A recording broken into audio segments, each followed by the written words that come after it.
السلام علیکم۔ رمضان المبارک میں ایک مولوی صاحب کسی صاحب کے گھر تشریف لے گئے۔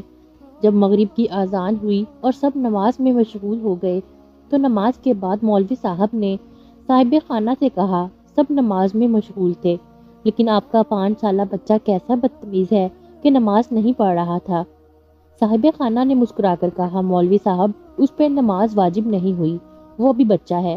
دوسرے دن مولوی صاحب نے دیکھا کہ سب لوگ عصر کی نماز پڑھ کر مسجد سے نکل رہے ہیں اور روزے سے بھی ہیں، مگر ایک پاگل ہے جو کچھ کھا پی رہا ہے، اس نے نماز بھی نہیں پڑھی۔ مولوی صاحب نے کہا، یہ کیسا آدمی ہے کہ سب نے روزہ رکھا ہوا ہے اور یہ کھلے عام کھا رہا ہے اور نماز بھی ادا نہ کی۔ صاحب خانہ نے مسکرا کر جواب دیا، مولوی صاحب آپ کو نہیں معلوم کہ پاگلوں پر نماز ساقط ہے۔ کچھ دن کے بعد اسی علاقے میں کسی کا انتقال ہو گیا۔ مولوی صاحب بھی جنازے میں پہنچے۔ جب میت کو دفنانے کا وقت ہو گیا تو مولوی نے کہا، رک جائیں، تھوڑی دیر کے بعد دفن کریں، ابھی اذان ہوگی تو مردے کو نماز پڑھ لینے دیں، پھر دفن کریں۔ یہ سننا تھا کہ لوگوں نے کہا، مولوی صاحب آپ کا دماغ خراب ہے، آپ کو نہیں معلوم کہ سارے قوانین الہی زندوں کے لیے ہیں۔